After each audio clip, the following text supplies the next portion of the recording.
아우구스티누스의 기독교 교양, 기독교 고전 읽기 7번째 시간입니다. 도나투스파 티코니우스의 성경 해석 원칙에 대해서 보고 있는데, 여기에 대해서 아우구스티누스가 비평적으로 잘 판단을 하고 있죠. 오늘은 책을 읽어 나가기 전에 하나님 말씀 한 구절을 먼저 보겠습니다. 히브리서 13장 7절이에요. 또 여러분은 하나님의 말씀을 여러분에게 가르쳐준 지도자들을 기억하십시오. 그들이 살다 간 삶의 길을 잘 살펴보고 그들의 신앙을 본받도록 하십시오. 우리가 아우구스티누스와 같은 저자들, 또 신앙의 인물들을 통해서 책들을 읽어나가며 성경에 더 가까이 접근해 가고 또 이해가 명료해지고 하나님을 더 잘 알아가게 되는 과정에서 주의할 것은 그러한 지도자들도 우리와 같은 사람이었다는 사실입니다. 흠결이 있는 죄인이자 의인이었다는 사실이죠. 그래서 그들이 살다 간 삶의 길을 잘 살펴보고, 이게 중요합니다. 그들의 실패를 통해서는 반면교사로 삼고 그들의 성공을 통해서는 하나님께 영광 돌리면서 잘 취사선택해야 된다는 것입니다. 그래서 아우구스티누스가 정경으로 받들인 책에 있어서나 또 해석의 어떤 부분에 있어서 우리가 모두 동감하는 게 아니에요. 그건 고전 읽기 아주 기본입니다. 그런데 여기서 이제 하나님께서 지난 1600년 동안 남게 하신 이 고전을 통해 우리가 명료하게 알 수 있는 것은 그를 통해서 하나님께서 우리에게 보화를 남겨놓으셨다는 거죠. 이건 우리 모든 사람이 다 마찬가지입니다. 후손에게 가르쳐 지키게 하라 할 때 하나님께서 각 사람에게 은사를 주시고 후손을 위해 남겨놓고 또 기록하게 하셨어요. 그것을 우리가 잘 받는 것이 오늘날 우리 역할이라고 하겠습니다. 그래서 아무것도 없는 그 진공 상태에서 출발하게 하지 않으시고 이런 좋은 교사들을 통해서 우리에게 귀한 작품을 남겨놓으신 하나님께 감사하면서 이제 주셨으니까 읽어야죠. 읽고 생각하고 실천해야죠. 우리의 본분을 다하길 바랍니다. 셋째 원칙은 약속들과 율법에 관한 것이라고 했는데 영과 문자에 관한 것이라고 바꿔 말할 수 있을 것이다. 나는 이 영과 문자라는 제목으로 글을 쓴 일이 있다. 이 원칙은 은혜와 율법에 관한 것이라고 부를 수도 있다. 그러나 이것은 다른 문제들을 해결하는 데 쓸 원칙이라기보다 그 자체가 중대한 문제다. 이 문제에 대한 명확한 견해가 없었기 때문에 펠라기우스의 이단설이 생긴 것이고 적어도 그 이단설을 아주 나쁘게 만든 것이다. 그리고 이 점을 밝히려고 한 티코니우스의 노력은 좋았지만 완전하지 못했다. 그는 믿음과 행위의 문제를 논하면서 행위는 믿음에 대한 상으로서 하나님이 우리에게 주시는 것이며 믿음 자체는 우리 자신의 것이기 때문에 하나님에게서 오는 것이 아니라고 했다. 이것은 이게 문제인 거죠. 그는 아버지 하나님과 주 예수 그리스도께로부터 평안과 믿음을 겸한 사랑이 형제들에게 있을지어다 라고 한 사도의 말씀을 생각하지 않은 것이다. 그렇죠? 또 이 믿음은 하나님의 선물이라고 한 에베소 말씀도 무시한 것이죠. 또 평안과 믿음을 겸한 사랑이 이 모든 게 다 받는 겁니다. 우리가 갖고 있는 건 다 받는 거예요. 근데 이제 펠라기우스는 그것을 도외시했죠. 그러나 티코니우스는 펠라기우스 이단설을 몰랐다. 그것은 우리 시대에 나타났고 그에 반대해서 우리 주 예수 그리스도를 통하여 주시는 하나님의 은혜를 옹호하느라고 우리가 많이 수고하게 만들었다. 이 과정에서 이 수고 까닭에 또 펠라기우스와 그의 후계자들의 과 논쟁하는 것을 통해 우리가 이제 아우구스티누스를 더 많이 알게 된 거죠. 그가 하나님의 구속론, 은혜론을 잘 정리했기 때문이죠. 너희 중에 파당이 있어야, 이단이 있어야 너희 중에 옳다 인정을 받은 자들이 나타나게 되리라고 사도는 말한다. 이거는 이제 존 오웬도 인용한 구절이고 교회 분리에 있어서 정당한 교회 분리에 있어서 존 오웬이 인용한 구절이에요. 너희 중에 파당이 있어야 너희 중에 옳다 인정을 받은 자들이 나타나게 되리라. 이건 이제 펠라기우스 같은 이단을 생각할 때 분명한 거죠. 왜 나갔지? 할 때 그것을 고찰하고 생각하고 논쟁하고 또 토론하면서 옳다 인정함을 받은 자들이 나타나며 그 교리가 확실하게 된다는 것입니다. 하나님은 우리를 그냥 놔두지 않으세요. 이런 파당도 하나님의 허용 속에서 생긴 것이죠. 이단도 마찬가지입니다. 어떤 분이 저에게 물어봐요. 목사님, 왜 이렇게 기독교 이단이 많아요? 우리 정통교회가 건물도 크게 짓고 사람도 좀 많고 우리 안에, 우리 울타리 안에 다 모이면 좋겠는데 왜 이렇게 이단들이 많고 그들이 더 잘 되는 것 같죠? 궁극적인 대답은 모릅니다. 그러나 그러한 파단과 이단 까닭에 우리가 옳다 인정을 받는 그 교리가 분명히 드러나고 또 옳다 인정함을 받은 택자들이 드러나게 되는 것입니다. 그러니까 하나님의 신묘막측한 은혜를 우리가 어떻게 다 알겠어요. 그래서 우리는 티코니우스가 빠뜨린 것을 성경에서 발견하도록 더욱 조심하며 부지런하게 되었다. 티코니우스는 경계할 원수가 없었기 때문에 이 점에 대해서, 즉 믿음까지도 하나님의 선물이라는 점에 대해서 신경을 그다지 쓰지 않은 것이다. 티코니우스는 그 대적자들에 대해 잘 몰랐기 때문에 아주 나이브하게 구술한 것이죠. 그러니까 현대의 흐름을 알고 또 자기들이 다루고자 하는 주제에 대한 다른 이들에 대한 이야기는 들어보지 않은 채 내 의견만 개진하면 나중에 좀 우둔할 수가 있는 것이죠. 그러니까 자료 조사가 조금 티코니우스는 부족했던 거예요. 또한 티코니우스가 글을 쓸 당시에는 그러한 원수가 발견되지 않았을 수도 있죠. 그러므로 모든 저자는요, 다 한계 속에서 글을 쓰고 또 모든 연사는 다 한계 속에서 주장을 합니다. 그래서 거기서 급만 분배하면 우리가 좋은 것이고요. 그 한계를 보면서 나도 그럴 수 있다. 나도 여하한 부족하다. 이것을 인정하는 게 좋겠어요. 하나님께서 각 사람에게 믿음의 분량을 나눠주시며 아멘. 따라서 어떤 신자들을 향해서 너희에게 은혜를 주신 것은 다만 그를 믿을 뿐 아니라 또한 그를 위하여 고난도 받게 하심이라고 했다. 그러면 이 구절에서 이 일들의 하나하나가 받은 것이라는 것을 배우고 믿는 사람이라면 누가 이 일들이 모두 하나님의 선물임을 의심할 수 있겠는가? 이 점을 증명하는 증언이 달리도 많다. 그러나 나는 이 교리를 논하는 것이 아니고 이미 여러 곳에서 자주 거론했다. 티코니우스의 넷째 원칙. 티코니우스의 넷째 원칙은 종과 유에 관한 것이다. 그 자신이 이런 이름을 붙이고 유는 전체, 종은 일부분이라고 한다. 예컨대 한 도시는 여러 나라로 구성된 큰 사회의 한 부분이므로 도시는 종이요, 국제사회는 유라고 부른다. 논리학자들은 부분과 종을 세밀하게 구별하지만 여기서는 그런 자세한 구별을 사용할 필요가 없다.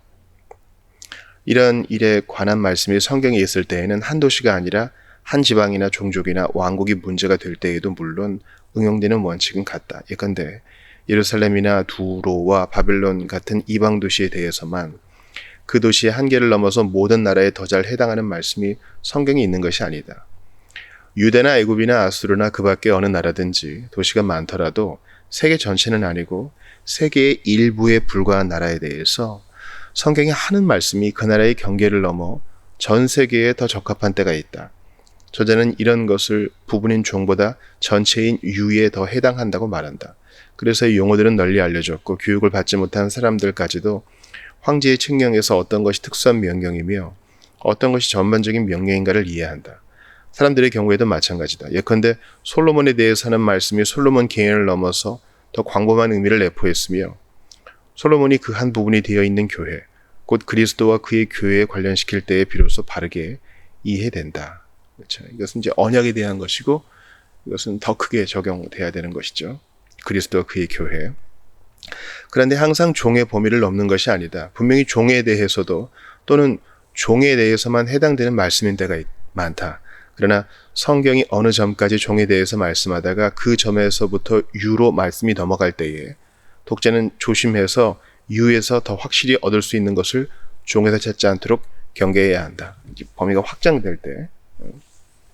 예컨대 에스겔 선지자의 말씀에 다음과 같은 것이 있다. 이스라엘 족속이 그들의 고국 땅에 거주할 때에 그 행위로 그 땅을 더럽혔나니 나 보기에 그 행위가 월경 중에 있는 여인의 부정함과 같았느니라. 그들이 땅 위에 피를 쏟았으며 그 우상들로 말미암아 더럽혔으므로 내가 분노를 그들 위에 쏟아 그들을 그 행위대로 심판하여 각국에 흩으며 여러 나라에 해쳤더니, 이 말씀은 사도가 육신을 따라 난 이스라엘을 보라고 한 그 육신의 이스라엘 민족에 해당한다고 해석하는 것은 쉽고, 그들은 여기서 언급된 일들을 모두 행했고 또 당했기 때문이다. 바로 그 다음에 있는 말씀도 그들에게 해당한다고 이해할 수 있다. 그러나 선지자는 다음과 같이 말하기 시작한다. 여러 나라 가운데에서 더럽혀진 이름, 곧 너희가 그들 중에서 더럽힌 나의 큰 이름을 내가 거룩하게 할지라. 내가 여호와인 줄 여러 나라 사람이 알리라. 여기서 독자는 종의 한계를 넘어 계속하기 때문이다. 내가 그들의 눈앞에서 너희로 말미암아 나의 거룩함을 나타내리니, 내가 너희를 여러 나라 가운데 취하여 내고 여러 민족 가운데 모아 데리고 고국 땅에 들어가서 맑은 물을 너희에게 뿌려서, 새 언약이죠, 너희로 정결하게 하되 곧 너희 모든 더러운 것에서와 또는 모든 우상 숭배에서 너희를 정결하게 할 것이며 또 새 영을 너희 속에 두고, 아멘, 새 마음을 너희에게 주되 너희 육신에서 굳은 돌 같은 마음을 제하고 부드러운 고기 같은 마음 줄 것이며 또 내 영을 너희 속에 두어 너희로 내 율례를 행하게 하리니 너희가 내 규례를 지켜 행할지라. 내가 너희 조상들에게 준 땅에 너희가 거하여 내 백성이 되고 나는 너희 하나님이 되리라. 내가 너희를 모든 더러운 데에서 구원하리라. 그런데 이것은 신약에 대한 예언임을 의심할 수 없다. 이미 어거스틴이 신약을 제시했죠. 보면 고린도서 10장 8절, 육신을 따라 난 이스라엘을 보라.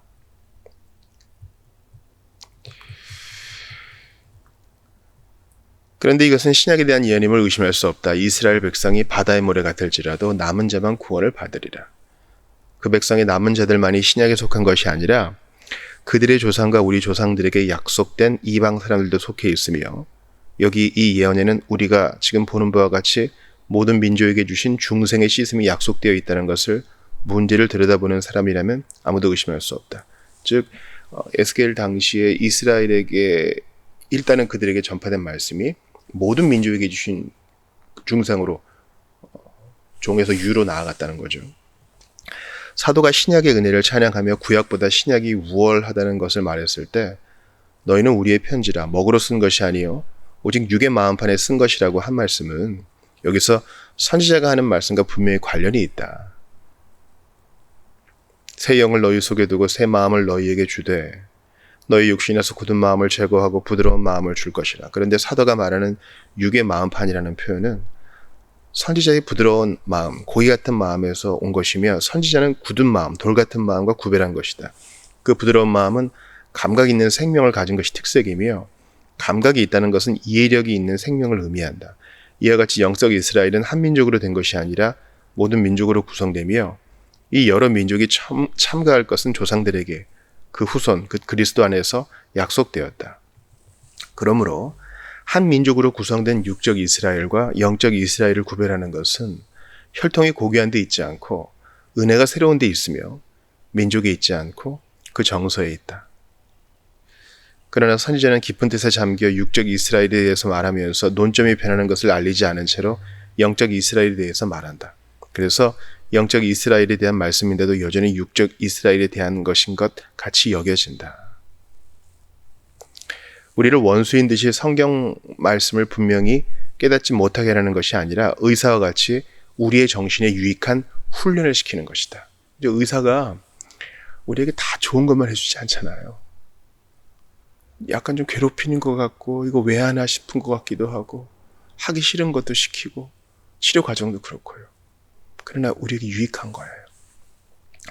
그러므로 내가 너희를 데리고 고국 땅에 들어가서 라고 하며 조금 뒤에 반복하듯이 내가 너희 열조에게 준 땅에 너희가 거주하면서라는 말씀은 육적 이스라엘에 관한 말씀인 것이 문자적으로 말씀인 듯이 문자적으로 해석할 것이 아니라 영적 이스라엘에 관한 것으로 영적으로 해석해야 한다. 그렇죠?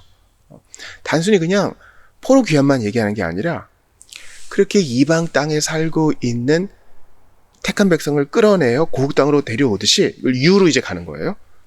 마귀의 종되었던 이것저것에 흩어져서 종노릇하고 있던 택자들을 다 불러 모아 하나님의 집으로 데리고 온다. 그렇게 해석해야 된다는 거예요. 모든 백성 사이에서 모은 교회, 점도 없고 주름도 없는 교회, 그리스도와 함께 영원히 다스릴 운명인 교회는 그 자체가 축복받은 자들의 나라이며 산자들의 나라이기 때문이다. 하나님께서 그 확고부동한 목적으로 이 나라를 조상들에게 약속하셨을 때에 이미 그들에게 주셨다고 우리는 해석해야 한다. 아멘. 하나님의 약속과 목적은 변하지 않기 때문에 때가 오면 주시리라고 조상들이 믿은 것은 그들의 입장에서 보면 이미 받은 것이나 다름이 없었다. 성도들에게 주신 은혜에 대해서 사도가 디모데에게 써보낸 말씀과 같다. 우리의 행위대로 하심이 아니요 오직 자기의 뜻과 영원한 때 전부터 그리스도 예수 안에서 우리에게 주신 은혜대로 하심이라. 이제는 우리 구주 그리스도 예수의 나타나심으로 말미암아 나타났느니라. 이제는 예수 안에서. 이제 우리가 그러므로 종에서 유로 나아가는 해석법을 알게 되면 구약이 다 우리 거죠. 다 택자들에게 주시는 은혜의 선물이죠. 은혜를 받을 사람들이 아직 있지 않았을 때의 은혜를 주셨다는 말씀입니다. 장차 때가 오면 주실 은혜를 하나님이 그 뜻과 결정에 의해서 이미 그때에 주신 것이라고 보는 것이다. 그리고 지금 나타났다고 한다. 그러나 이 말씀은 장차 올 시대의 나라, 새하늘과 새 땅이 있을 시대에 대한 것일 수도 있다. 그렇죠. 그리스도 안에서 뿐만 아니라 또 종말까지 가는 거예요. 그 나라에 불의한 자들은 살 수 없을 것이다. 그러므로 의인들을 향해서 그 나라가 그들의 것이며 불의한 자들이 설 곳은 없으리라는 것은 옳은 말이다. 그 나라를 주실 것이 확정되었으므로 그것은 이미 주신 것과 같기 때문이다. 이거 중요한 표현이에요. 확정되었기 때문에 이미 주신 것 같으므로 과거로 표현하는 거예요. 우리가 하늘 보좌 우편에 앉혔느니라. 그죠? 영화롭게 되었느니라. 이런 것도 마찬가지죠. 참, 그 당시에 4세기에 어거스틴의 표현법을 따라 우리가 읽고 있지만, 그래서 좀 어려움이 있을 수 있으나, 논지는 명확하죠. 여러분, 이것을 성도들이 배워서 실천해야 돼요. 이런 성경 해석법을요. 이거 누구만 알 것이 아니라. 그 상해 지방교회에 문제가 있었어요. 이것은 공산주의 어간에 워치만 니의 문제이기도 해요. 워치만 니가 상당히 달변가거든요, 여러분. 아주 카리스마가 있고, 또, 그 사람은 좀 비밀이 많았어요. 그래서 본인의 사생활에 대해서 이렇게 오픈하지 않고 공동체 생활도 안 하고, 성찬도 안 바꿔요. 본인의 흠결이 있다고 생각해서. 근데 문제는 이 사람은 연사예요. 달변가예요. 그래서 자기의 논리로 사람들을 끌 수 있어. 그러니까 여러분, 말 잘하는 사람은 항상 조심해야 돼요. 말이 좀 어눌하더라도 성경의 논리에 기반하고 있는 사람의 해석을 들어야지 이렇게 넉넉고 올소올소 하다가는 큰일 나는 겁니다. 그러니까 베레아 사람처럼 분별해야 돼요. 그런데 같이 어치만니아 넘어졌던 사람들은 우리는 베레아 사람 같지 않았다 이렇게 보는 거예요. 그냥 자기의 지도자가 하는 얘기에 온전히 순종하며 다 내어 맡긴 거예요. 다 양도했습니다. 모든 그 재산의 권리, 또 헌신의 권리를 다 넘겼어요. 그럴 수 있어요, 여러분. 이단 사이비에서 지금 그런 일이 벌어지잖아요. 그러면서 영혼육을 구분하는 것에 있어서 워치만니의 해석을 따라가 버려요. 워치만니는 생각을 하지 말라 그럽니다. 즉 어떤 그 직관에 의한 해석을 강조하고 이성을 사용하는 것을 아주 천시해요. 그러니까 건강한 성경 해석이 나올 수 없죠. 성경 해석은 하나님을 경외하는 마음과 아울러 건강한 상식과 문법도 배우고 성경 외의 학문도 도움이 된다 그러잖아요, 어거스틴이. 그렇게 해석을 해야 되는데 그렇게 해석을 해야 이 새 언약도 이해가 될 거 아니에요. 에스겔이 그리스도의 초림과 재림까지 다 아우른다는 사실을 상해 지방교회 사람들은 몰랐을 거예요. 그냥 그들의 지도자인 워치만니가 하는 말이 다 맞겠거니 하고 받는 겁니다. 이러니까 교회 전체가 삽시간에 무너지는 거예요. 여러분 기억하세요. 여러분의 설교자와 교사가 달변이 아니어도 좋아요. 책을 많이 안 써도 좋아요. 그가 학위가 많지 않아도 좋아요. 그가 단순히 성경 안에 머무르고 우직하게 말씀만 전해도 그걸로 좋은 거예요. 물론 이제 거기에 건강한 성경 해석법과 툴들을 알려줘야죠. 근데 우리는 본성상 웅변가를 따라가게 돼 있어요. 이거는 사람의 성정이에요. 전달이 99.9%이기 때문에 전달을 잘하는 사람에게 우리가 혹하게 돼 있어요. 그러나 베레아 사람처럼 정신을 차려야 돼요. 제가 바라기는 이러한 성경 해석법에 대해서 주일 오후에 성도들과 좀 나누고자 해요. 우리가 주일 오후에 단순히 그냥 좀 나눔 위주로 하다가 요즘은 하나라도 제대로 좀 붙들고 가게 하자. 설교 들은 거에 아울러서 성경 공부도 좀 해서 그렇게 손에 좀 들려보내야 한 주를 살 거 아니에요. 그래서 조금 심도 있는 학습도 필요하겠다 이런 생각이 들어요. 자, 35장 티코니우스의 5째 원칙.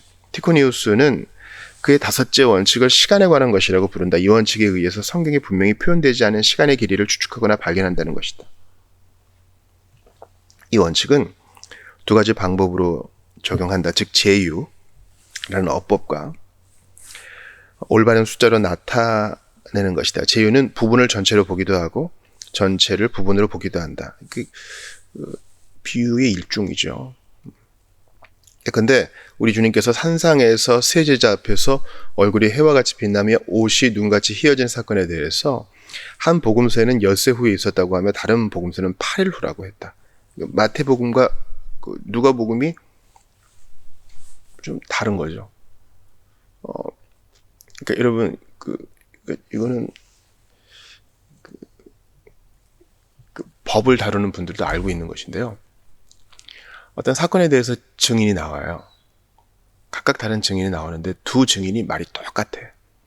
워딩이나 어떤 특정 표현이 똑같다면 맞춘 것이 아닌가 의심해 봐야 된다 그러는 게 정설이에요. 우리가 복음서 안에서 조금씩 맞지 않는 것은요. 큰 성경 해석의 틀에서는 문제가 안 돼요. 오히려 마태는 보았을 것이고 누가는 전해 들었을 거 아니에요. 오히려 더 분명하게 사건의 진리임을 드러낼 수 있는 거예요. 자, 이 두 가지 숫자는 이대로는 다 오를 수 없고 8일 후라고 한 사람은 주님이 예언하신 날의 나중 부분과 예언이 성취된 날의 앞에 부분을 온전한 이틀로 계산해야 하며 엿새어라고 한 사람은 이 이틀 사이에 있었던 온전한 날들만을 계산했다고 해야만 그들의 말이 맞을 것이다. 부분을 전체로 보는 이 어법은 그리스도의 부활에 관한 큰 문제도 설명한다.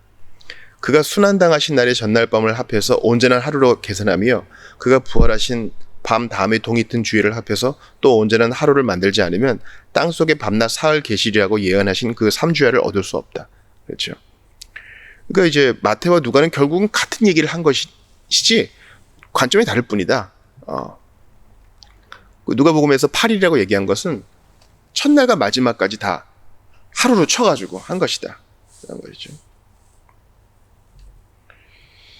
티코니우스가 올바른 숫자라고 하는 것은 성경이 존중하는 숫자들을 의미한다. 즉 7, 10, 12 그 밖에 성경을 수독하는 사람이 곧 알게 되는 숫자들이다. 여기에 대해서는 어거스틴도 이미 다루었죠.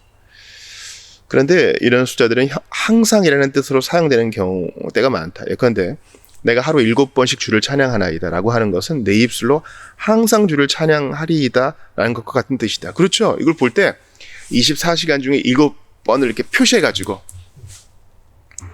하는 거예요. 그러려면 어떻게 해야 돼요? 딱 떨어지지 않죠. 73 몇십일, 74 28 하니까 그 사이에 뭔가 좀 공백을 만들어둬야 돼요. 그러니까 수사들이 이걸 문자 그대로 적용하니까 자다가 한번 깨는 거예요. 새벽에 한번 깨서 찬양하고 기도하고 또 종치면 자는 겁니다. 그걸 가지고 뭐 우둔하다고 할 수는 없겠지만 해석에 있어서는 건강하지 않은 거죠. 70이나 700과 같이 10배를 할 때도 뜻이 똑같다. 그래서 예레미야가 말한 70년은 영적으로 해석할 때에 교회가 외인들 사이에 나그네로 있는 기간 전체를 의미할 수 있다. 또는 제곱수를 만들어 10에서 100, 12에서 144을 만들 때에도 전체를 의미한다. 근데 계시록에서는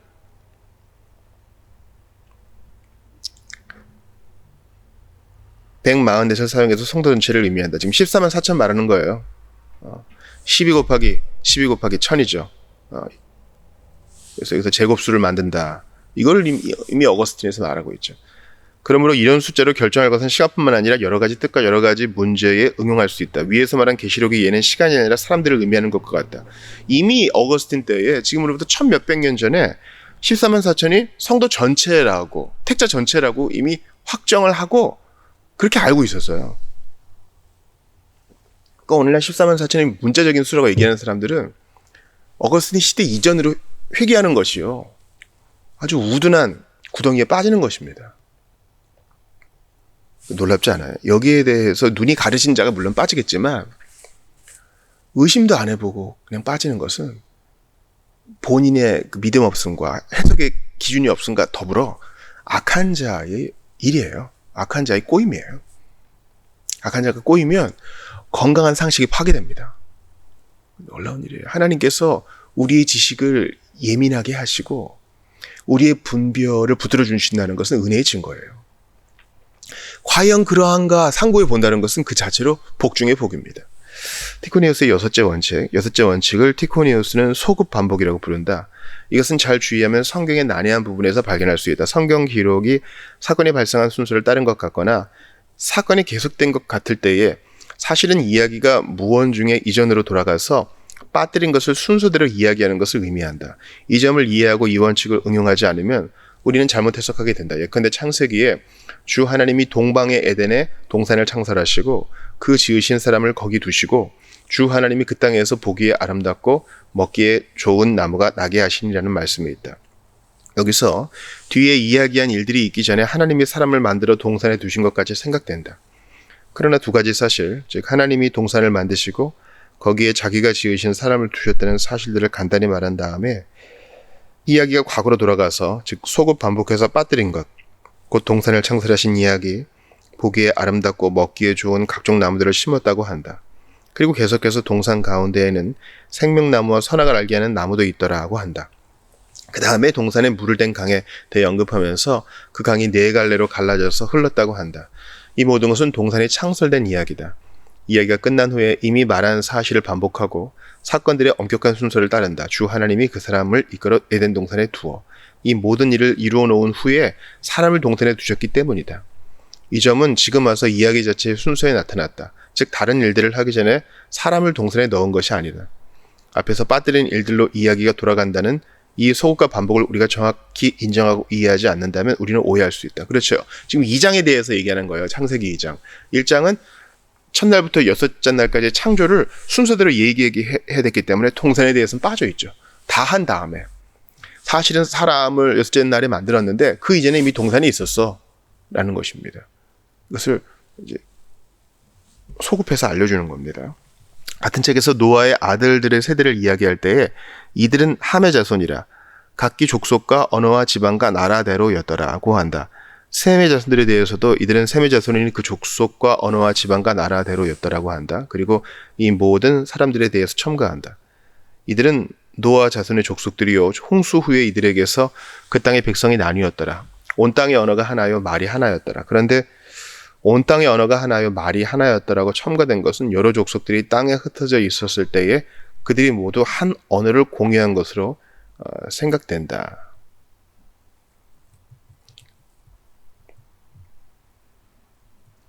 그러나 이것은 분명히 그 앞에 있는 족속과 언어대로 나뉘었더니 라는 말과 모순된다. 모든 족속이나 나라가 한 공동된 언어를 사용했다면 각각 자체의 언어를 가지고 있었다고 할 수 없을 것이다. 그렇기 때문에 온 땅의 언어가 하나요 말이 하나였더라는 것은 소급해서 첨가한 것이다. 이야기가 달라지는 것을 알리지 않으면서 그 이전으로 돌아가서 그때의 사정을 즉 공통되는 언어를 쓰다가 여러 가지 말로 분열된 이야기를 하는 것이다. 곧 탑을 쌓았다는 것과 그들의 교만을 하나님이 처벌하셨다는 말씀이 있다. 그리고 이 일이 있은 후에 그들은 각기 그 언어대로 흩어졌다고 한다. 그러니까 성경을 읽다가 마치 시비 걸듯이 문제 삼으신 분이 있는데 시간 순서를 따르지 않았다는 거예요. 맞습니다. 성경은 시간 순서를 따르지 않아요. 성경은 의도성이 있고 취사 선택합니다. 그래서 필요한 것을 소급해서 알려주는 것을 감사히 여겨야지 이거 왜 이렇습니까 하고 시비 걸 게 아니에요. 성경은 역사책이 아니요. 사건 진술을 기록한 어떤 범죄 조서도 아닙니다. 우리의 구원과 하나님을 즐거워하게 하기 위하여 하나님을 알게 하기 위하여 우리에게 필요한 것을 주신 것이지 우리가 세속 문서의 잣대를 여기에 집어넣으면 안 돼요. 그 형식도 다르기 때문이죠. 이 소급 반복은 더 모호한 형태로 나타난다. 근데 복음서에 주님의 이런 말씀이 있다. 롯이 소돔에게서 나가던 날에 하늘로부터 불과 유황이 비오듯 하여 그들을 멸망시켰느니라. 인자에 나타나는 날에도 이러하리라. 그날에 만일 사람이 지붕 위에 있고 그 세간이 그 집안에 있으면 그것을 가지러 내려가지 말 것이요 밭에 있는 자도 그와 같이 뒤로 돌이키지 말 것이니라. 롯의 죄를 기억하라. 사람들이 이 말씀들에 유의해서 뒤를 돌아다보지 않아야 하는 것은 즉 과거의 생활을 동경하지 말아야 하는 것은 주님이 나타나실 그때인가 이 말씀들이 유의해야 하는 것은 오히려 지금이 아닌가? 그래서 주님이 나타나실 때에 모든 사람이 그 유의한 일과 멸시한 일에 따라 보응을 받게 될 것이 아닌가? 그러나 성경에 그날에라고 하기 때문에 주님이 나타나시는 때가 이런 말씀들이 유의할 때라고 생각하게 될 수 있다. 즉 성경을 읽는 사람이 정신을 차리며 뜻을 잘 이해해서 소급 반복의 원칙을 생각하지 않으면 오해할 수 있다. 다른 성경 구절에 사도시대에 대해서까지 아이들아 지금이 마지막 때라고 한 말씀의 도움을 받아서 소급법을 이해해야 한다. 복음이 전파되는 때와 주님이 나타나실 때까지가 곧 우리가 이 말씀들에 유의해야 할 날이다. 기가 막힌 말씀이죠. 어거스틴은 알고 있어요. 종말이 언제냐?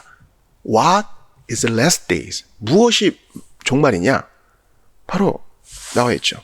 복음이 전파되는 때와 주님이 나타나실 때.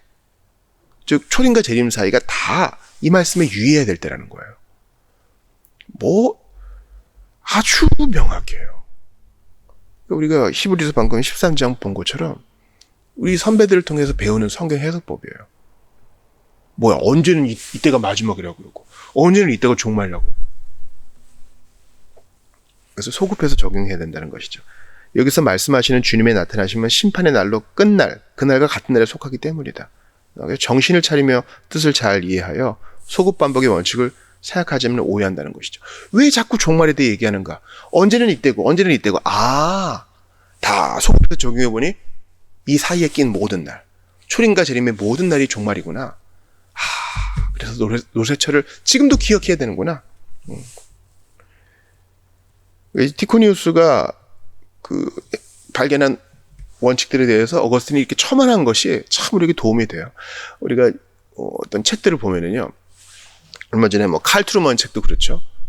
본인이 어떤 독창적인 사고를 딱 드러내는 것이 아니라 어떤 책에 대한 소위 이제 비평적으로 평가하는 이제 후기를 쓰다가 그게 한 책이 된 거예요. 그 책과 대화하는 거죠. 이건 받을 수 있고 이건 받을 수 없는데 받는 이유는 이것이고 못 받는 이유는 이것이고 나의 최종 결론은 이것인데 그 남은 연구는 또 이러하다 이런 것이죠. 우리가 지금 이제 어거스틴의 기독교 교양을 공부하면서 기독교 교리 또 기독교 교육론 이렇게 표현할 수 있는데 우리에게 적용할 것이 있어요.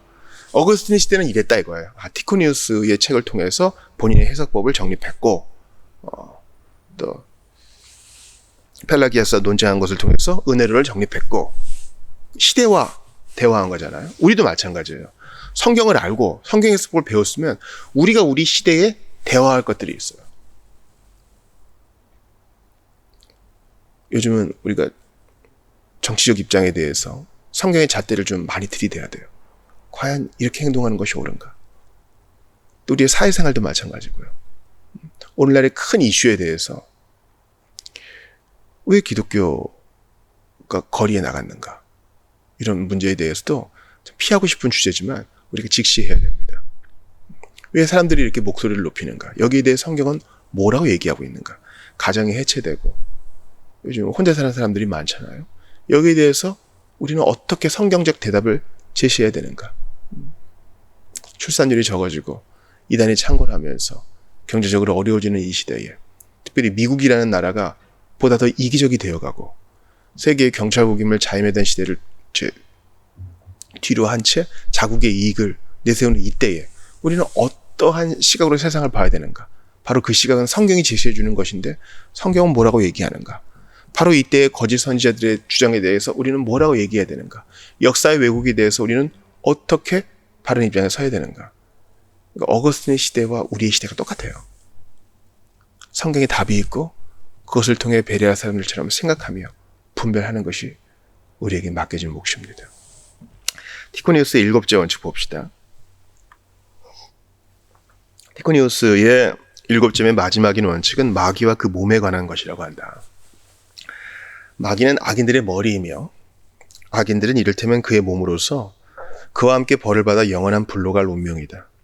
마치 그리스도가 교회의 머리이시며 교회는 그의 몸이 되어 그와 함께 영원한 나라와 영광을 받을 운명인 것과 같다. 따라서 주와 그의 몸에 관한 처음 원칙에 따라 우리는 성경의 같은 한 주격에 대해서 하는 말씀을 어떻게 해석할 것인가를, 즉 어느 부분은 머리에 대한 것이며 어느 부분은 몸에 대한 것인가를 결정하는 것과 같이 이 마지막 원칙도 마귀에 대한 말씀이 어떤 때는 그 자신에 관해서 그의 몸에 관한 것까지 분명하지 않다는 것을 우리에게 알려준다.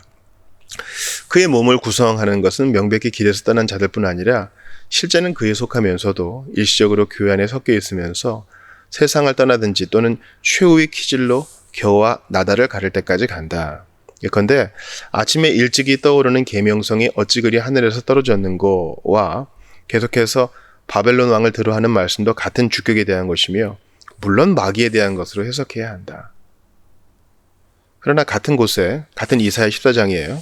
같은 곳에 있는 말씀, 열국에 보내는 자가 어찌 그리 땅에 찍혔는고는 머리에 잘 해당하지 않는다. 마귀는 그 악한 천사들을 각국에 보내지만 땅에 찍혀지는 것은 그의 몸이요 그 자신은 아니다. 다만 그는 그 몸 안에 있고 몸은 먼지같이 작게 빠져서 바람에 불려 지면에서 사라진다. 여기에 대해서 칼빈은 좀 의견을 달리 하는데 명확한 것은 그 이사야 14장 12절에 대해서 이것은 이제 루시퍼라고 우리가 보는 그 주된 해석이 있어요. 그래서 천사장이 교만하여서 땅에 쫓겨나게 되었고 그를 따르는 일단의 무리가 귀신들이라는 것이죠. 그런데 이 모든 원칙은 약속과 율법에 관한 것을 제외하고는 표현된 것과 다른 의미로 해석하게 한다. 이것은 비유적 어법의 특색이다. 이 어법은 너무 널리 사용되기 때문에 아무도 그 범위를 완전히 파악할 수 없는 것 같다. 언급된 말과 다른 의미로 해석하려는 것이 비유적 표현인데 트로포스, 비유라는 이름도 수사하기는 없다. 보통 이런 표현을 만나는 곳에 비유가 나타날 때에는 이해하기가 어렵지 않지만 관례가 아닌 곳에 있는 비유를 이해하려면 노력이 필요하다. 하나님에게서 받은 총명의 정도에 따라서 또는 외부로부터 얻는 도움의 다소에 따라서 수고해야 하는 정도로 다르다. 위에서 논한 문자적인 단어들의 경우, 즉 표현된 대로 해석할 사물의 경우와 같이 표현된 것과 해석된 뜻이 다른 비유적인 단어들의 경우에도, 즉 내가 방금 논술을 마친 것들의 경우에도 성경을 공부하는 사람들은 성경에서 보통 사용되는 표현 형식을 알며 자세히 관찰하며 정확히 기억할 뿐 아니라 그 표현들을 이해할 수 있도록 기도하는 것이 무엇보다도 특별히 필요하다. 그들이 열심히 연구하려는 성경 자체에 여호와는 지혜를 주시며 지식과 명철을 그 입에서 내신다. 지식을 원하는 마음이 경건과 결합된 때에는 그 소원도 주께로부터 받은 것이다. 아멘.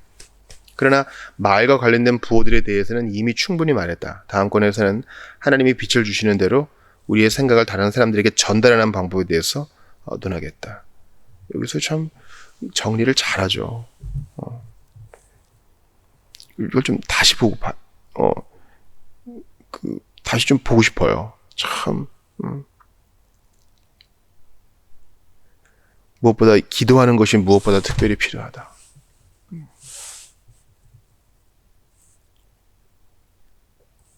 우리가 열심히 책을 찾아보고 주석도 찾아보고 사전도 찾아봤는데 인터넷도 뒤져봤는데 기도는 안 했어. 그러면 그 뜻을 안들 무슨 도움이 되겠습니까? 우리가 기도하는 거예요. 이건 이제 정함도 자주 얘기하는데 끙끙대며 해결이 안 되던 문제가 기도할 때 풀리는 경우가 많다. 그래서 기도할 때 항상 메모지와 펜을 준비한다고 그러잖아요. 이건 제가 논문 쓰시는 분한테도 얘기 들은 적이 있어요. 기도할 때 아이디어가 탁 떠오른다는 거예요. 어떨 때는 잠들기 직전까지 주여 하다가 자다가 갑자기 떠오른 생각을 휘각을 썼는데 그게 아침에 이제 좋은 아이디어로 확장됐다 이런 얘기도 들은 적이 있어요. 여호와는 지혜 주시고 하나님이 깨닫게 하시는 거예요. 지식을 원하는 마음이 경건과 결합될 때에는 그 소원도 주께로부터 받은 것이다. 와, 하나님을 더 알고 싶어. 그래서 기도하고 열심히 찾아보고. 이거 이제 지난 새벽에도 말씀드렸는데 왜 나한테 하나님을 알고자 하는 소원이 있는 거예요? 주셨으니까. 또 내가 왜 성경을 보고 이해하고 그 뜻을 더 알게 된 거예요? 하나님이 알게 해주셨으니까. 다 받은 거예요. 지식을 원하는 마음이 경건과 결합될 때 그 소원도 주께로부터 받은 것이다. 주님 알기 원하네. 이게 우리 소원입니다. 자, 이제 사권을 보겠습니다. 개요를 보죠. 이저서의 제2부 사권에서 표현을 논하기 전에 저자는 우선 여기서 수사학의 원칙들을 논할 의도가 없다는 것을 말한다. 수사학은 다른 데서 배워야 하며 소홀히 여길 것도 아니라고 했다. 특히 기독교의 교사는 말의 능력이 있어야 하므로 수사학에 대한 지식이 필요하다. 그렇죠? 말이 거의 전부라고 하는 거예요. 전달이 거의 전부라고 할 정도로 전달은 중요해요. 웅변가의 여러 가지 특성을 신중하고 자세하게 설명한 다음에 웅변술의 모범으로서 성경의 저자들을 추천한다. 그들은 웅변가 지혜를 겸비한 점에서 어느 누구보다도 탁월하다고 한다. 듣는 사람들을 즐겁게 하며 설득하기 위해서 필요한 특성들도 있지만 우선 가르치기 위해서 가장 필요한 것은 문체나 말씨가 명석한 것이다. 그러므로 기독교 교사는 명석한 말씨를 배양하는 데 특별히 유의해야 한다. 우리는 열심히 연구에 힘을 다하는 동시에 이런 능력들을 하나님께 간절히 기도해야 한다. 우리가 보통 수사학이라 그러면 좋은 배우는 손을 잘 쓰는 사람이라 그러는데 어떤 몸짓과 제스처와 행동과 음의 강약과 이게 아니라 일단은 문체와 말씨를 명석하게 아주 분명하고도 깔끔하게 또한 연구와 더불어 간절한 기도가 있어야 된다. 기독교 수사학에는 이게 필요한 거예요. 기도하지 않는 전달자는 의미가 없다. 말씨에는 세 가지가 있다고 한다. 즉 부드러운 것, 기품이 있는 것, 위엄이 있는 것이다. 처음 것은 가르치는 데 적합하고 둘째 것은 칭찬하는 데 그리고 셋째 것은 권고하는 데 적합하다. 각각 신뢰로서 성경과 초대교회 교사인 키프리아누스와 암브로시우스를 든다. 그리고 이 세 가지 말씨는 섞을 수 있으며 그 섞을 때의 목적을 알린다. 궁극적 목적은 듣는 사람들이 진리를 깨닫게 하려는 것이며 기쁘게 듣고 생활에서 실행하게 만드는 것이라고 한다. 실천까지 가는 거예요. 수사학의 목적은 잘 들었다 이게 아니라 들은 진리를 실천하게 하는 데 있어요. 끝으로 교사 자신을 향해서 그의 직책과 존엄성과 책임을 지적하면서 자기가 가르치는 것과 생활이 일치하며 모든 사람에게 좋은 모범을 보이라고 권고한다. 에스라처럼 말이죠. 에스라는 연구하기로 작정한 것이 아니라 그것을 지키기까지 헌신했다 그랬기 때문에 특별히 전달하는 사람은 영광스러운 직임을 얻은 것이어요. 동시에 두려워해야 됩니다. 내가 뱉은 대로 살아야 되니까요. 이 글은 수사학에 대한 논문 아니다. 기독교 교양이라고 제목을 붙인 이 저서의 처음에서 이 책을 두 부분으로 나누었다. 나는 서론에서 이 책에 반대할 사람들을 예상하고 그들에게 대답했다. 그리고 다음과 같이 말했다. 모든 성경 해석의 기초는 두 가지다. 하나는 올바른 뜻을 확인하는 방법이며 또 하나는 그 확인한 뜻을 알리는 방법이다. 나는 먼저 확인 방법을 논하고 그 다음에 알리는 방법을 논하겠다. 나는 이미 의미를 확인하는 방법에 대해서 말을 많이 했고 이 제1부에서 세 권을 배당했으므로 뜻을 알리는 방법에 대해서 몇 가지 말만 해서 될 수 있는 대로 한 권에 넣고 책 전체를 네 권으로 마치려 한다. 우선 나는 이 머리말로서 독자들이 나에게서 수사학을 기대하지 않게 만들려고 한다. 나는 수사학을 배웠고 세속학교에서 가르친 사람이지만 이 저서에서는 수사학의 원칙을 말할 생각이 없고 독자들은 그런 것을 내게서 기대하지 말라고 경고한다. 그런 원칙들이 무용하다는 뜻이 아니라 필요하면 다른 곳에서 배우라고 권고한다. 어떤 착한 사람이 수사학을 배울 여가가 있더라도 내가 쓰는 이 책이나 다른 책에서 내게 그것을 가르치라고 요구하지 말기를 바란다. 수사학이 유용하다는 것을 인정해요. 그러나 지금 내가 다룰 것은 아니다. 어거스틴은 회심 전까지 수사학 교수였습니다. 그래서 이제 그의 책을 보면은 교습료를 못 받은 적이 있다, 뭐 이런 얘기도 해요. 그래서 더 큰 명망을 향해서 도시를 옮기잖아요. 그 목마름 끝에 회심을 하긴 합니다. 그러니까 이게 우리한테도 적용돼요. 바른 학문적 배양은요, 성경을 이해하고 하나님을 알아가고 나 자신을 아는 데 중요한 거예요. 제가 신학교 다닐 때 아주 무서운 사람 만난 적이 있어요. 그분이 교육론을 이렇게 펴는 거예요. 자기 애들도 비롯해서 미술을 가르칠 때는 다 성화만 보게 해야 된다는 겁니다. 무슨 의도인지는 알겠어요. 너무 외설적이고 반문화적이고 비신앙적인 그림들이 판을 치고 그런 예술들이 판을 치니까 그런 얘기 할 법도 한데 그건 바른 교육이 아니에요. 물론 분별할 수 있는 나이를 잘 고려해야죠. 아직 어린아이한테 아주 전예술적인 걸 보여주면서 이것도 미야 이렇게 할 수는 없는 거잖아요. 그러나 수사학을 버리지 말아야 되듯이 건강한 학문도 버리지 말아야 됩니다. 여러분 저도 아이들에게 영어를 가르쳤잖아요. 말하기가 중요하고 읽기가 중요하고 실제 회화와 또 살면서 하는 이런 것들이 중요하다. 그래도 교양이 높아질수록 실제 네이티브들도 여러분 문법을 따지는 거 아세요? 비문을 들으면 좀 그레이드를 낮게 봅니다. 그래서 유엔 사무총장 보면은 다른 나라 사람들 많거든요. 발음이 좀 어눌해요. 왜냐면 영미권이 아니니까요. 그런데 그걸 듣는 사람들은 너무 좋은 어휘를 썼다. 아주 고상한 어휘를 썼고 문법이 아주 정갈하다. 이런 표현을 써요. 우리가 듣기에는 아주 플루언트하게 들리지 않는데도 결국은 문법이에요. 법을 알려줘야 돼요. 문법적인 교육 위주가 문제인 거지 시험 위주의 교육이 문제인 거지 문법은 필요한 거예요. 이게 제가 영어를 가르치면서 배운 중요한 원칙이에요. 결국은 법이구나. 성경도 법에 대해서 가르치잖아요. 그걸 기초로 해서 말하기도, 듣기도, 쓰기도 하는 것입니다. 성경도 마찬가지예요. 하나님의 법, 율법에 대한 이해가 우리의 칭의와 믿음의 은혜에 다 관계되는 것입니다. 세속학문이 다 도움이 돼요. 이건 자연과학도 마찬가지고 사회과학도 마찬가지고요. 체육학도 마찬가지예요. 모든 학문, 필요한 학문들을 통해서 우리가 성경을 아는 데 도움을 받아요. 놀라운 말씀이에요. 도움을 받는다고요.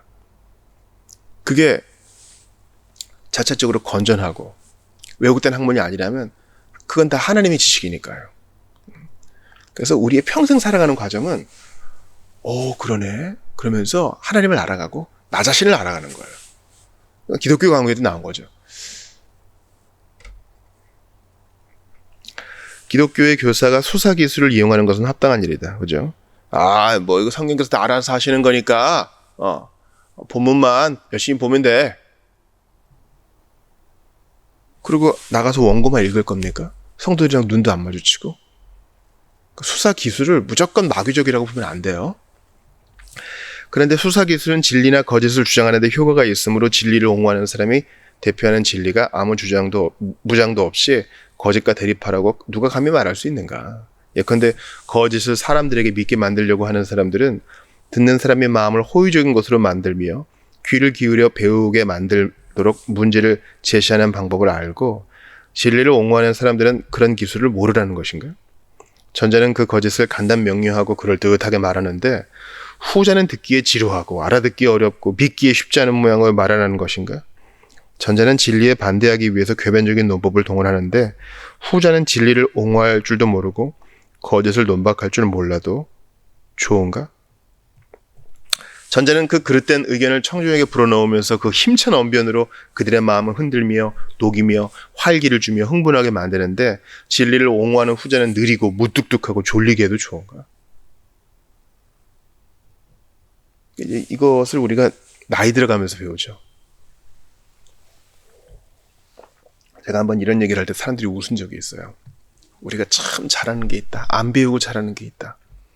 바로 옳은 얘기를 기분 나쁘게 말하는 거 우리가 참 잘한다. 좋은 얘기인데 맞는 얘기인데 기분 나쁘게 얘기하면 싸움밖에 더 일어나겠어요? 그러니까 우리는 좋은 선물을 잘 포장해서 주는 방법을 배워야 돼요. 그것도 법이죠.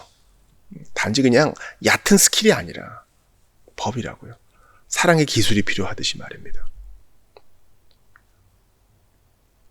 그러니까 이런 기술을 대적자들이 더 잘 알고 있는데 이래서 해야 되겠느냐? 그렇죠? 어떤 미련한 사람이 이것을 지혜라고 생각하는가? 그러면 언변은 양쪽으로 유효하며 그런 것과 바른 것을 모두 주장하는 데 큰 도움이 되는 것이므로 무슨 까닭에 진리 편에 선 착한 사람들이 그것을 이용하지 않는가? 한쪽에서 악한 자들은 웅변수를 이용해서 악하고 무가치한 주장이 이기게 하며 불법과 오류를 퍼뜨리고 있다. 우리는 뭐 하고 있느냐? 우리도 무장을 해야지. 이 웅변술도 하나님이 주신 사이엔지아인데 그거 배워야 되지 않느냐? 물론 이제 로이드 존스의 설교와 설교자를 보면은요, 이 웅변술 자체에 매도된 나머지 진리에 주장하지 못한다면은 그것도 문제라 그랬어요. 휘필드의 손짓과 그의 연단에서의 몸짓이 얼마나 위대했습니까? 그의 딕션이 얼마나 사람들의 마음을 후벼팠습니까? 그러나 거기에 주목한 나머지 그가 전한 복음을 주목하지 못하게 한다면 그건 문제인 거죠. 그래서 로이드 존스는 자기가 어떤 웅변수를 쓰고 있는지 알지 못할 정도여야 된다, 이런 얘기를 해요. 맞아요. 이건 자연스럽게 나오는 것이어야지. 그러려면 이제 훈련이 돼야 되겠죠. 웅변술을 배우기에 적당한 나이와 올바른 방법, 웅변술의 이론과 원칙들을 알고 겸해서 연습과 습관으로 어휘와 장식이 풍부한 구변이 능하게 되면 그것이 곧 웅변이다. 이런 이론과 원칙들은 내가 쓴 이 글에서 배울 것이 아니라 다른 데서 배울 수 있다. 그러기 위해서는 적당한 나이에 적당한 시간을 들여야 한다. 다만 속히 배울 수 있는 사람이라야 성공할 수 있다. 로마의 웅변가들도 웅변술을 속히 배울 수 없는 사람은 결코 철저히 깨닫지 못한다고 단언했다. 이 말에 옳고 그른 것을 캘 필요가 있는가? 노둔한 사람이 결국 깨닫는 경우가 있더라도 어른이 되어서 시간을 들일 만큼 웅변술이 중요한 일이라고 나는 생각하지 않는다. 소년들이 배우면 충분하며 소년들도 모두가 교회를 섬기기에 적합한 것은 아니다. 긴급히 필요한 직업이나 분명히 먼저 해야 할 일에 시간을 빼앗기지 않는 소년들만이 배울 것이다. 총명하고 열성이 있는 사람들은 웅변술의 원칙을 따르기보다 웅변가들의 연설을 읽거나 듣는 편이 더 쉽게 웅변술을 배운다는 것을 경험한다. 그러니까 이제 이 사부는요, 사실 이제 설교자들과 교사들을 위한 것이에요. 또 엄밀하게 말하면 부모에게 대한 것이죠. 왜냐면 부모의 가정교육이 신앙생활이 중요한 축이니까요. 또 분반 공부를 지도하시는 분들이나 또 설교자들, 또 교수도 다 마찬가지죠. 대부분의 사람들은 웅변을 듣는 사람이지, 가르침을 듣는 사람이지 실제로 가르침에 임하는 사람이 아니죠. 그럼에도 이것을 배우는 목적은 뭡니까? 저는 설교와 설교자를 청중들이 다 읽어야 된다고 생각해요. 그래야 설교가 뭔지를 알고 분별을 하죠. 마찬가지로 이것도 건강한 교회가 되기 위해서 알기는 다 알아야 된다고 생각합니다. 이걸 적용할 사람이 정해져 있다고 하더라도 말이죠. 확고한 권위가 인정된 성경이 있을 뿐 아니라 교회 지도자들이 쓴 글도 많아서 소질이 있는 사람이 그 글들을 읽으면 거기 논의된 내용에만 유의하면서도 그 표현 방법의 웅변술에 부지중에 감염된다. 그렇죠. 물론 그 자신이 자기의 경건한 신앙생활에서 얻은 의견을 글로 쓰거나 구술하거나 또는 말로 표현해서 연습한다면 웅변술을 체득하게 된다. 그러나 이런 재질이 없으면 수학의 원칙들을 이해하지 못하며 많이 노력해서 배우더라도 체득하는 것이 적어서 실용 가치가 없다. 원칙들을 배워서 유창하고 아담하게 말할 수 있게 된 사람들도 그 원칙 자체를 논할 때가 아니면 자기가 따라야 하는 원칙을 항상 생각할 수 있는 것이 아니다. 참으로 말도 잘하고 또 말을 잘하기 위해서 따라야 할 웅변술의 원칙도 생각한다는 이 두 가지를 동시에 할 수 있는 사람은 거의 없다.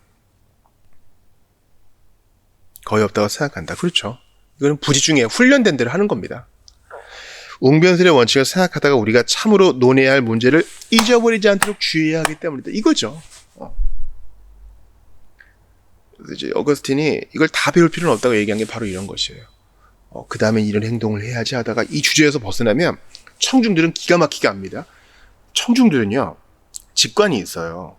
저 사람이 진리를 말하는가, 저 사람의 눈빛이 참 그 진리에 매몰되어 있는가, 그 분위기로 알아요. 청중들은 압니다. 웅변술의 원칙을 생각하다가 그 문제를 잊어버리지 않아야 되기 때문이다. 그러나 웅변가들의 연설을 보면 말하는 당사자는 웅변에 도움이 되는 원칙들을 생각한 것이 아니지만 그들은 그 원칙들을 배운 일이 있을 수도 있고 전혀 알지 못했을 수도 있다. 원칙들이 실천되어 있는 것은 그것이 웅변이기 때문이며 웅변이 되기 위해서 원칙들을 이용하는 것이 아니다. 그렇죠?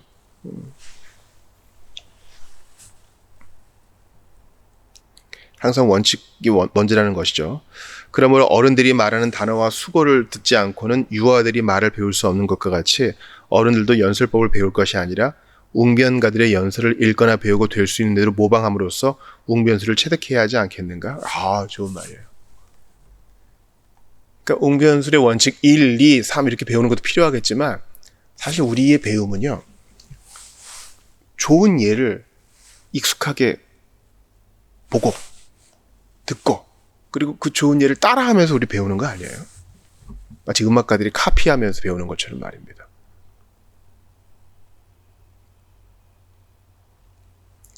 웅변가들의 예를 보라. 웅변수를 모르면서도 그것을 배운 사람들보다 더 훌륭한 웅변가인 사람들을 우리는 많이 안다.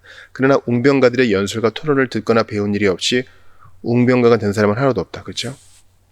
그들의 연설과 토론을 보면서 체득하는 거예요. 자연스럽게. 아, 저렇게 해야 되는구나. 저렇게 해야 유리한 고지에 서는구나. 저렇게 해야 설득을 하는구나. 저거는 내가 배워야 되겠다. 저 사람은 저 때는 비유를 쓰고 저 때는 반복을 하고 저 때는 인정하는 척하다가 다시 뒤에 공격하는구나. 어떨 때는 감정적으로 호소하다가 어떨 때는 아주 건조하게 상수를 하는구나. 배우는 거예요. 똑바로 말을 하는 어른들 사이에서 자란 소년들은 바른 어법을 배울 필요가 없는 것과 같다. 표준말을 항상 들은 소년들은 틀린 어법의 명칭을 모르더라도 들으면 곧 알 수 있으며 그것을 피할 수 있다. 도시에서 자라는 사람은 무식하더라도 촌사람의 사투리를 곧 집어낼 수 있는 것과 같다. 기독교 교사의 의무. 성경을 해석하며 가르치는 사람, 진정한 믿음을 옹호하며 오류에 반대하는 사람은 바른 것을 가르치는 동시에 그런 것을 논박하는 것이 그가 해야 할 의무다. 그렇죠? 마치 교회의 의무가 복음을 수호하고 전파하는 두 가지인 것과 마찬가지입니다. 기독교 교사 역시 바른 것을 전할 뿐만 아니라 그런 것을 분별해 줘야 돼요. 그리고 이 과업을 수행함으로써 적대적인 사람의 마음을 달래며 무관심한 사람의 열성을 일으키며 무식한 사람들에게 현재 있는 일과 장차 있을 일을 알려줘야 한다. 그러나 청중이 일단 우호적이며 주의하게 되며 배울 용의가 있게 되면 그들이 이미 그런 상태든지 또는 자기가 그렇게 유도했든지 다음에 할 일을 때에 따라 적합하게 수행해야 한다. 청중이 배울 필요가 있을 때에는 문제의 내용을 충분히 이야기해 들려줘야 한다. 그러나 어떤 의심스러운 점을 밝히려면 추리와 증명이 필요하다. 만일 청중이 배우는 것보다 격려를 받을 필요가 있으면 그래서 이미 아는 일을 열심히 실천하며 그 인정하는 진리를 달갑게 받아들이게 하려면 말의 힘을 더 주어야 한다. 호소와 비난, 권고와 책망, 그 밖에 감정을 격동시키는 방법이 필요하다. 언변을 통해서 해석과 교훈을 할 때에는 내가 말한 방법들을 거의 모든 사람이 끊임없이 사용한다. 기독교 교사에게는 웅변보다 지혜가 더 중요하다. 그러나 이런 방법들을 어떤 사람은 거칠고 쑥스럽게 무뚝뚝하게 쓰며 어떤 사람은 날카롭고 단아하고 활기 있게 쓰므로 성경을 해석하며 가르치는 사람은 토론하며 주장할 때에 언변보다 지혜가 있어야 한다. 언변도 좋으면 청중에게 더 많은 유익을 줄 수 있겠지만 우리는 유창한 언변으로 무의미한 말을 하는 사람을 경계해야 한다. 더군다나 들을 가치 없는 말을 청중이 기뻐하며 언변이 좋은 사람이 하는 말은 옳은 것이라고 생각한다면 더욱 경계해야 한다. 웅변수를 가르칠 수 있다고 생각하는 사람들도 이런 의견을 말한다. 웅변이 없는 지혜는 국가에 큰 도움이 되지 않지만 지혜가 없는 웅변은 전적으로 해를 주며 도움을 주는 일은 절대로 없다. 그러니까 차라리 웅변이 없이 지혜만 있어도 그게 작은 도움이라도 주지 지혜 없는 웅변은 해가 된다. 웅변수를 가르친 사람들은 빛의 아버지로부터 내려오는 참 진리, 즉 하늘 지혜를 알지 못했으면서도 사실을 관찰하고 웅변술에 관한 그 저서에서 이와 같이 인정하지 않을 수 없었으므로 이 더 높은 지혜를 받아 섬기는 우리는 더욱 그렇게 느껴야 할 것이 아닌가. 그런데 성경에 대한 지혜가 얼마나 전진했느냐 하는 데 따라 그 사람이 말하는 지혜의 정도도 달라진다. 성경을 많이 읽고 많이 기억하라는 뜻이 아니라 바르게 이해하며 뜻을 주의 깊게 탐구하라는 것이다. 성경을 읽어도 무시하는 사람들이 있기 때문이다. 말씀을 읽고 기억도 하지만 뜻을 알려는 성의가 없다. 말씀을 기억한 것은 비교적 적을지라도 마음의 눈으로 성경의 마음을 들여다보는 사람들을 훨씬 더 높이 평가해야 할 것은 분명하다. 그러나 이 두 가지 사람들보다 더 좋은 사람이 있다. 그는 성경 말씀을 언제든지 암송할 수 있으며 동시에 그 뜻도 바르게 깨닫고 있다. 두 가지를 다 알 수 있으면 더 좋은 거죠. 많이 알고 있고 또 정확히 알고 있다면 제일 좋은 거죠. 그런데 언변이 없으면서도 지혜롭게 말해야 할 사람은 특히 성경 말씀들을 기억할 필요가 있다. 자기가 하는 말이 빈약한 줄을 알수록 풍부한 성경에서 말씀을 얻어와야 하며 자기가 한 말을 성경 말씀으로 증명해야 한다. 자기 말을 할 때에는 작고 약한 그가 위인들이 확인해주는 증언으로 강한 힘을 얻을 수 있다. 그의 말솜씨로 청중을 기쁘게 하지 못하더라도 그가 하는 증명은 기쁘게 한다. 지혜와 언변을 겸하면 더 도움을 줄 것이므로 지혜를 말할 뿐 아니라 언변도 좋기를 원하는 사람이 있다면 나는 그가 수사학 교사들에게 시간을 보내는 것보다 웅변가들의 연설을 읽거나 들으며 또 모방해서 연습하라고 권하겠다. 특히 웅변일 뿐 아니라 지혜 있게 말했다고 알려진 사람들에게 가라고 나는 권고한다. 웅변가의 말은 듣기에 즐겁고 지혜 있는 사람의 말은 유익하다. 성경에도 많은 웅변가라고 하지 않고 많은 현자는 세상의 구원이라고 했다. 맛있으더라도 유익한 것이면 삼켜야 할 때가 많은 것과 같이 달더라도 해로운 것은 언제든지 피해야 한다. 그러나 달고도 유익한 것과 유익하고도 단 것보다 더 좋은 것은 무엇인가? 달게 만들수록 그것은 유익한 도움을 더욱 많이 줄 수 있다. 그래서 교회의 저서가들 중에는 성경을 지혜롭게 설명할 뿐 아니라 웅변적으로 해석을 한 사람들이 있다. 이런 사람들의 글을 읽을 열성과 여가가 있는 사람들은 시간이 오히려 부족할 것이다. 오늘은 여기까지 보겠습니다. 참으로 성경 해석에 있어서 기도가 중요하며 또 경건이 중요하며 또 성경을 처음부터 끝까지 잘 알 뿐만 아니라 정확하게 알아서 바른 말씨와 바른 확신과 바른 전달로 교회를 유익하게 하는 우리 모두가 되기를 바랍니다. 당장 우리 자녀부터 할 수 있어요. 내 친구에게서부터 시작할 수 있고 내가 공동체에서 가깝게 지내는 사람들에게 할 수 있어요. 주께서 우리에게 빛을 비추어 주시는 만큼 사랑 안에서 잘 전달하여 우리 지체들을 살찌우고 교회를 건강하게 하는 우리 모두가 되기를 바랍니다. 우리 예수님은 당신의 사랑을 십자가로 표현하셨습니다. 그리고 오늘도 성령 안에서 우리에게 가르쳐 주십니다. 그분은 옳은 것을 바르게 전달하시는 분이세요.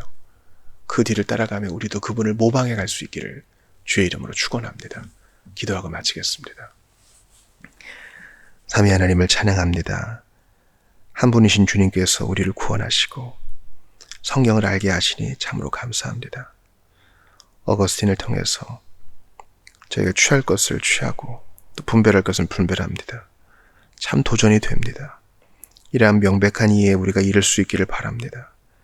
주님, 간절히 빌고 바라고 원하오니 하나님을 사랑하는 것이 공허한 외침이 아니라 성경을 묵상하는 것으로, 묵상한 것을 나누는 것으로, 바르게 전달하는 것으로 드러나게 하여 주시옵소서.